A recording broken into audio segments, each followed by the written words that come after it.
लागल झुलनिया के धक्का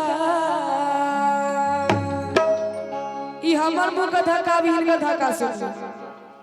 कि लागल झुलनिया के झुलनिया के झुलनिया के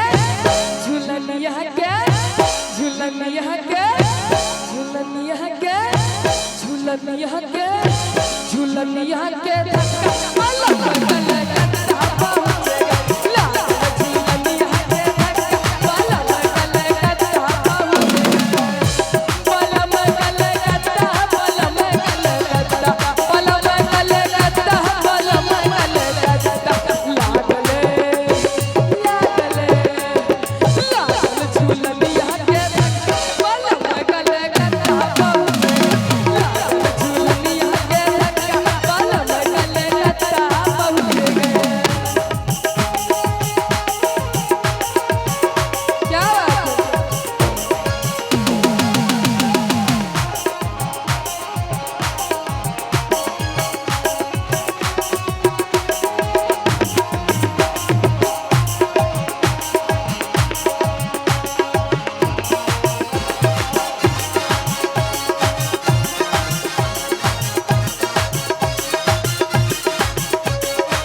कि कैसे के मती मोरी बहिरान हुई गई अरे बहिरान हुई गई अरे बहिरान हुई गई ओई के बाद की कहि छथिन कि झुलनी के झुलनी के झुलनी के झुलनी के झुलनी के कारण भाई मलम गल गल्ला पहुंच झुलनी के कारण भाई मलम गल गल्ला पहुंच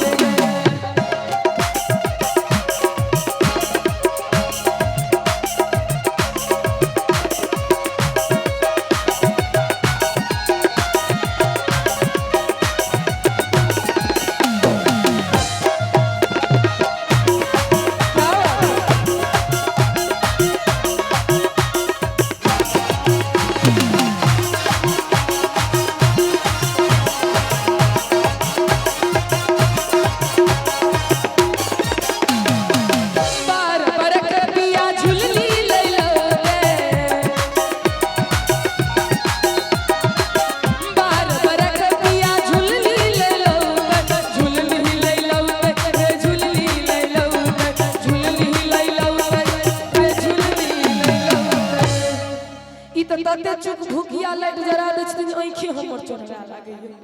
हम ज्यादा पीछा में भैया सब बैसल छथिन देखाइए नहीं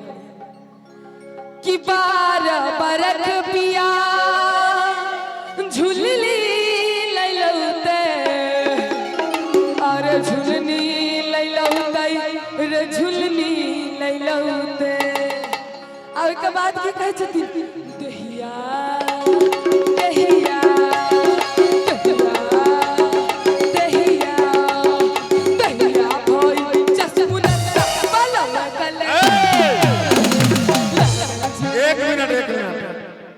ओकरा सब पर जाकर जे बेसी बेर बेर हुरकै छ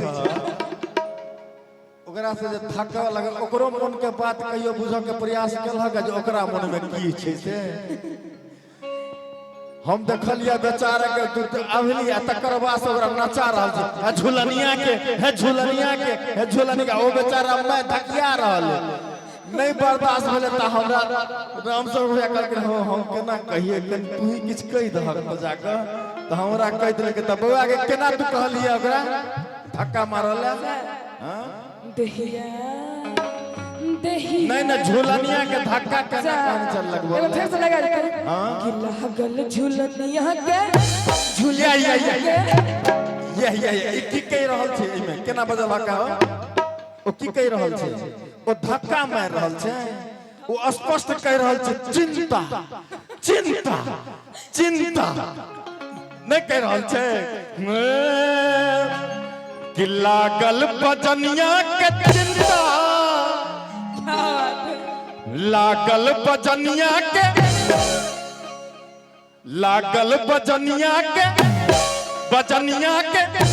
बजनिया के